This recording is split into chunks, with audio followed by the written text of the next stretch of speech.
It is the second week of September 1863, and before we continue, let's take a look at some of the actions that occurred in the last week.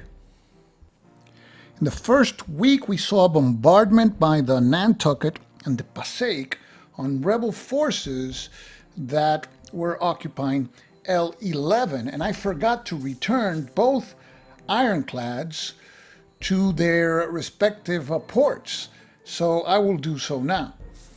Last turn saw considerable action with ironclads, including ironclads becoming damaged and having to be forcibly relocated back to Port Royal. And when that happens, you have to roll on the Union damaged ironclad table for a possible sunk result. And that happened as a result of 13 or more here in the mine/obstruction/Hunley attacks table. And it would have been nice if in this result there would be a reminder for the player to then roll after the relocation on this table. So we will do so now. And in the last turn, we saw the new Ironsides in the Fort Sumter area being damaged and forced to relocate back to port, and it relocated to Port Royal. So now we determine if this ironclad was sunk as a result of such damage and relocation. We roll 1d6 and add a +1 for the level 1 minefield marker in the Fort Sumter area. And on a final 6 or higher, the new Ironsides will be sunk. And the roll is a 6 modified to a 7, and the new Ironsides goes under. The other situation we want to talk about is when the minefield marker, the number 1 marker, attacked the amphibious units that had been transported. That's Gordon's brigade when they arrived at S8. I used this table, the mine/obstruction/Hunley attacks table. And this is the one you use for ironclads. However, there's a special table that is used for amphibious units. And that's ground units using amphibious movement. And it's this one. So instead of rolling 2 dice, I was supposed to roll 1 die. Now, if you remember in the video, what happened was that the target unit was reduced. So we will assume that the die roll was a 2, which produces the same result. So I will not change that. And now we continue with the second week of September 1863. The Confederates begin the week with 1 MSP and the advantage. Now we go to MSP determination. The roll is a 4 for the Union and a 3 for the Confederates. Each side receives 3 MSPs. And now to MSP allocation. The Union has 3 MSPs, just enough to deploy the Swamp Angel. And the Swamp Angel was a giant Parrott gun that the Union used to bombard the civilian population of Charleston. And in the game, it functions as a substitute for capturing 1 victory area. So if the Swamp Angel is deployed and is functional at the end of the game, that is 2 turns from now, then the Union has to capture 1 less victory area. Right now, they have captured 3, and they need 4 to win. So with the Swamp Angel functional at the end of turn 11, they would win. And that would mean spending all 3 MSPs that the Union has in this turn and doing nothing else. And of course, the Union could leave the deployment of the Swamp Angel for another day.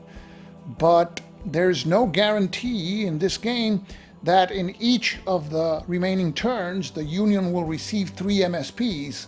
The minimum that they can receive is 2. So let's say they receive 2 in turn 10, they would have to save those 2 to add them to their allotment in turn 11 to deploy the Swamp Angel then. the possibility in the random events table with a 4 or a 6 that the Swamp Angel blows up, and that would remove the marker from play, and it would be treated as a no event. And we have a phrase around here, better one bird in hand than 100 flying. So the Union will be deploying the Swamp Angel now. The next question is, where? It has to be deployed within 3 areas of Charleston, and that includes sea areas. So let's take a look at the possibilities. We see Charleston here, and you count S12, 1, L16, 2. So one possible area would be L8, which is currently empty. Of course, another one is L14, which is completely surrounded by Confederates. So that's not a safe area. Also, L6 is 1, 2, 3 areas from Charleston. So that's another possibility. L5 is not. It's more than 3 areas. 1, 2, 3, 4. So the Union has 3 choices of where to deploy the Swamp Angel this turn: L14, L8, or L6. And of course, once the Union does that, the complexion of the game changes dramatically, because it would force the Confederates to go on to the offensive. Another circumstance that will bring the destruction of the Swamp Angel is whenever a sunset dice roll is made, which results in doubles.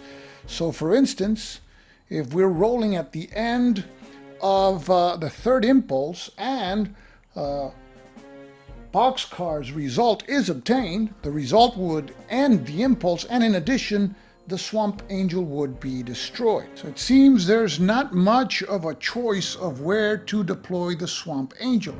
If it is deployed in L8, the Union will have used its 3 MSPs, and the Confederates could simply activate 1 unit from Anderson's brigade to cross R7 into L8 and destroy the Swamp Angel.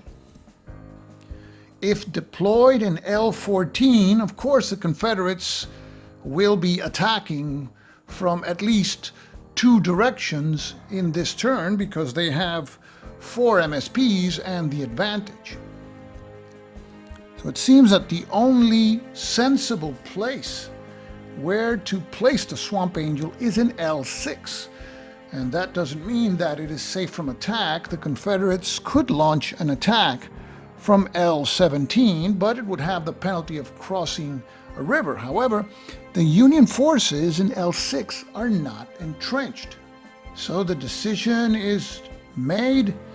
The Swamp Angel is deployed in L6, and that uses up all 3 of the Union's MSPs.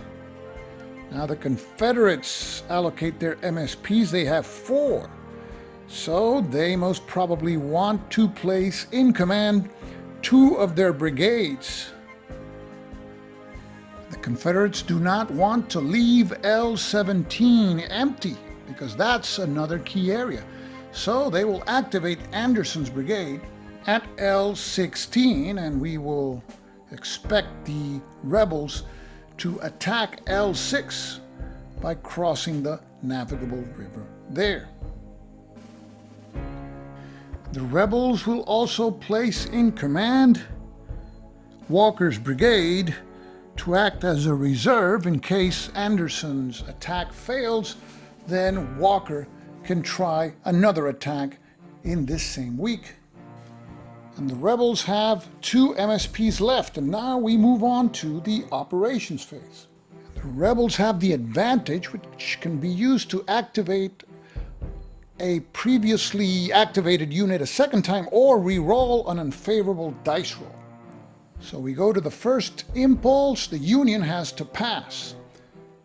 The Confederates activate Anderson's brigade, and Anderson will cross at R8 into L6, and Anderson announces an assault against Vodge's brigade. Both sides designate their lead units. For the Confederates, it is the 4th Georgia Regiment with a strength of 3, and there are 7 additional units in the attack. So that's a 10, and because all the units are from the same formation, that's an additional +1 for +11, but -1 because at least one of the units crossed a navigable river. So that's a +10 on the Union side. We start with the lead unit's 5 combat factor plus 3 additional units for a total of +8. And now we roll 2d6 for each of the sides. And the Confederates rolled a 3 modified to a 13. The Union a 10 modified to an 18. So the Union wins the fight, and the Confederates have to absorb 5 casualty points. So it's time now to use the Confederate advantage to re-roll the Confederate dice roll. And the Confederates will roll once again. And we roll 2d6.